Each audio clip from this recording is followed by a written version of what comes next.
The angel appeared and he said, you're supposed to name him.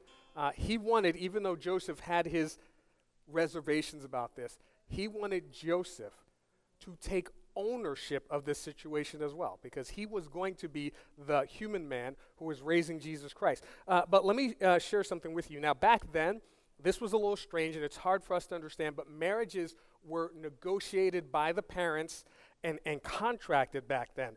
We don't do that today, although I think every father on the planet would love it if that still happened today and we had a say in who our little girls were. But we don't do that today, but there was a contract, almost a negotiation. And once it was negotiated, in some cases, like when they're little children, it was negotiated. This is what will happen. But it was negotiated that the two would be, husband and wife. And then after the negotiations took place, they would separate for a time. Now, in this case, they would separate usually, here's the guy, here's the girl. Okay, these guys are going to marry. But now that we've agreed that, they would separate for a year. And the reason they would separate is to show the purity of the woman. Because if in the course of a year she happened to turn up pregnant, not so pure. But if in the course of a year she didn't turn up pregnant, then it was okay, we can continue forward. Now, that's on her part. On the husband's part, or the fiancé, the male fiancé's part, he would go and prepare a place to bring his bride so that they could spend the rest of their lives together. And this is what Jesus tells us when he says, I go to prepare a place for you, and then I will come back for you. And the understanding is that the church is the bride of Christ. And what's supposed to happen during this separation period is he is preparing a place for us, but the church is supposed to remain pure, committed to him.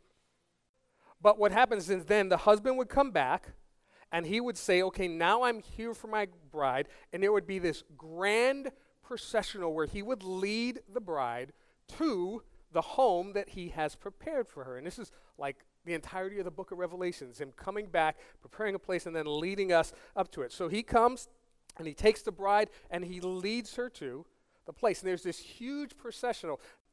The idea of this huge processional just partying through the streets and through the town as they go to celebrate this wedding, that's awesome to me.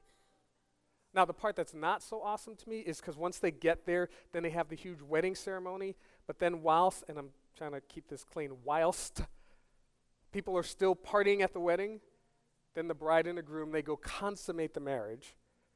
And the groom would come back and say, hey, here's proof that she was indeed pure. And I won't go into that. But I'm not too cool with that idea. As a matter of fact, when Christy and I got married, no, we didn't do that. No. But the next day, we had breakfast with her family, which I wasn't too cool with that either. All right, anyway, let me move on. Okay. And so there's a lot of people today that they look and say, you know what, I just can't take, and I had someone tell me this. We were chatting online, and I chat with a lot of people, and I don't try to debate them, but to discussion and share my views, and they share theirs. I'm like, hey, that's great, not judging you. Don't judge me, but they always start with, I can't take the reality that you people believe this virgin birth thing just because, somebody told you. But we shouldn't just believe it because somebody told us. We should believe it because there are multiple witnesses to it. Now here's the thing. Here's why you should believe it. First and foremost, you have all the major prophets, and you guys have heard this, and it wasn't just one group of people in one town. It was person after person over the span of thousands of years, multiple different people proclaiming that this would occur. Over 300 different prophecies referring to the birth of Jesus Christ. Okay, so that's one thing that makes me say, yeah, this is why I should believe it. Another thing that you have is you have Mary's testimony, which is kind of hard to believe, would not believe my daughter if she showed up pregnant and said God did it.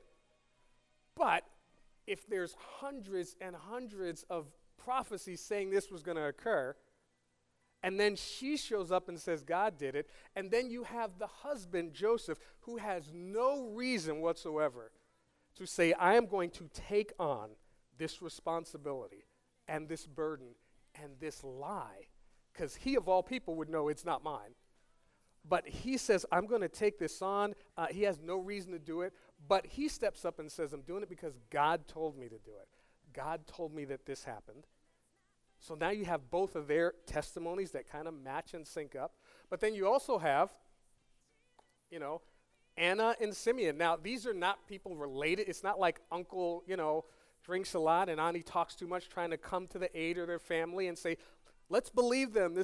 These are people who don't know them, but who are known in a community that also step up and say, this is the Christ. This is the Messiah. This is God's Son.